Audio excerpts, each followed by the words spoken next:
Side हो जाओ, side. वापस जाओ, वापस जाओ। बाबा बद्री केदार का द्वार जोशीमठ अब प्रकृति के न्याय का गवाह बन गया है। आज जोशीमठ के रहवासियों के सामने सिर्फ और सिर्फ विस्थापन का विकल्प शेष है। ये प्रकृति ने ही तय किया था कि जोशीमठ में एक लंबी आध्यात्मिक संस्कृति का विकास हो। प्रकृति ही वजह थी कि संभव हुआ उन दूरस्थ इलाकों में भी जनजातियों का बसना। पर आज प्रकृति ने एक और निर्णय ले लिया है। प्रकृति अपने भार को अब कम करना चाहती है। अब संभवतः इस बसावट को बाबा बद्री केदार की गोद से हटना होगा। कभी इसी जोशीमठ को बसाया था उन कत्यूरी राजवंश ने, जो 7वीं से लेकर 11वीं सदी तक जोशीमठ में शासन कर रहे थे। लेकिन जोशीमठ आज परिभाषित है आदि गुरु शंकराचार्य की तपोभूमि के रूप में। जोशीमठ आदि शंकराचार्य द्वारा स्थापित 4 प्रसिद्ध पीठों में से एक है। आज जब एकाएक निर्देश आए हैं विस्थापन के, तो पूरा जोशीमठ इस विपदा के सामने विवश होता दिखता है। अब बुलडोजर चल रहे हैं उन होटलों में जो कभी पर्यटकों को पनाह देते थे। एक सीमा के होटल माउंट व्यू से लेकर दूसरे क्षेत्र पर होटल ज्योति अब शायद चंद समय के लिए ही खड़े दिखें। अभी से कुछ ही समय में जोशीमठ में बड़े बड़े भवन जमींदोज हो जाएंगे। परंतु ये ग्रामीण कहाँ विस्थापित होंगे, कहाँ रोजगार पाएंगे, ये अनिश्चितता बरकरार है। विस्थापित भी वो होंगे जो अपनी भूमि से दूर जाने का हौसला कर सकेंगे, लेकिन ऐसे भी लोग हैं जो इसकी मिट्टी से लगाव के चलते विस्थापित नहीं होना चाहते। और जाएंगे भी तो स्थानीय लोग जाएंगे कहाँ? भाई बाहर से जो आए हो तो अपनी व्यवस्था करेंगे, चले जाएंगे। पर जो मूल निवास यहाँ के हैं उनका क्या होगा? वो तो बेघर हो गए ना। वो दरकती सड़कें सबूत हैं इस बात का कि आस्था का मठ जोशीमठ इसकी संवेदनशीलता को नजरअंदाज कर दर्शन पर्यटन की आड़ में हुए दोहन को नहीं झेल पाए। वो परिकल्पना आज भी संभव नहीं है उन स्थानीय लोगों के लिए जिनके पुरखों ने इस पवित्र भूमि को सजाया, खेत खलियानों को जीवंत बनाया। आज 43 साल पुरानी वो मिश्रा कमेटी की रिपोर्ट पुनः अकस्मात चर्चा में है। वो मिश्रा आयोग की सन 1976 की रिपोर्ट, जिसमें साफ कर दिया गया था कि शहर में बड़े निर्माण, बड़ी परियोजनाएं लागू नहीं होंगे। चूंकि जोशीमठ सस्पेक्ट जोन 5 में आता है, 12 मीटर से ऊपर मंजिल निर्माण वर्जित था।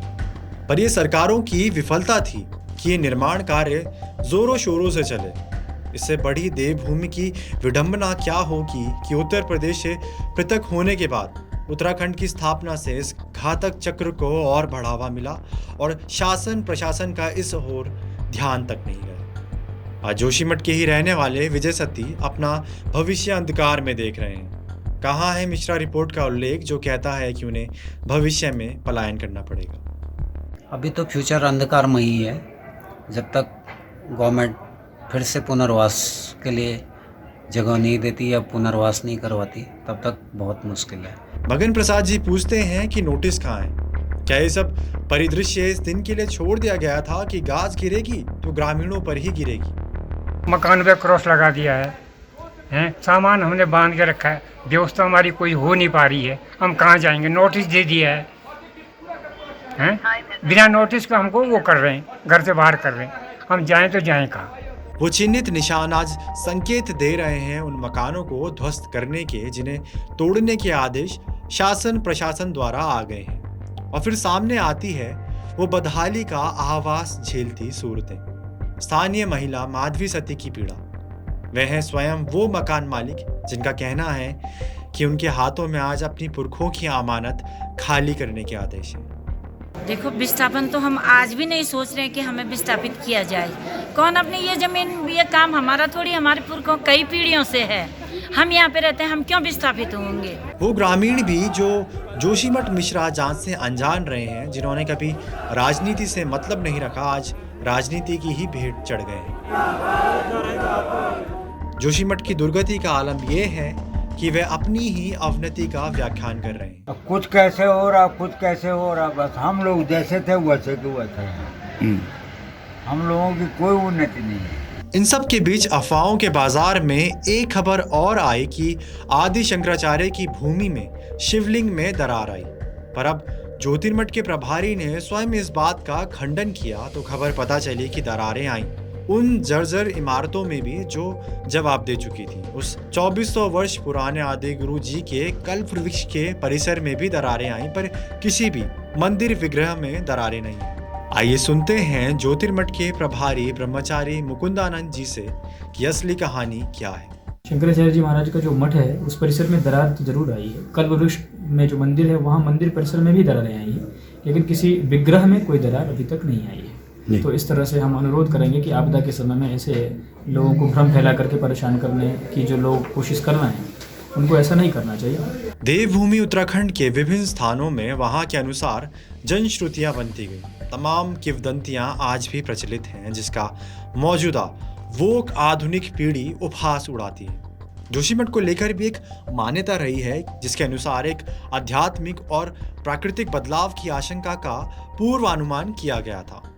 वर्तमान बद्रीनाथ धाम में जय विजय नाम का पर्वत मिल जाएगा। बद्रीनाथ का रास्ता दुर्गम हो जाएगा।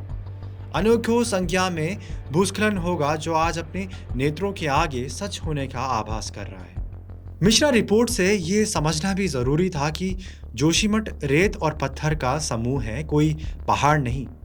जल निकास की समस्या सालों से संचालित थी, पर शायद सरकारी कार्य प्रणाली इसी दिन का इंतजार कर रही थी। वक्त के साथ सड़क आई, दूसरा इंफ्रास्ट्रक्चर आया, ज़्यादातर नदी के किनारे आया या दूसरी जगहों पे, तो वहाँ पे कंसंट्रेशन ऑफ पॉपुलेशन ज़्यादा हो गया।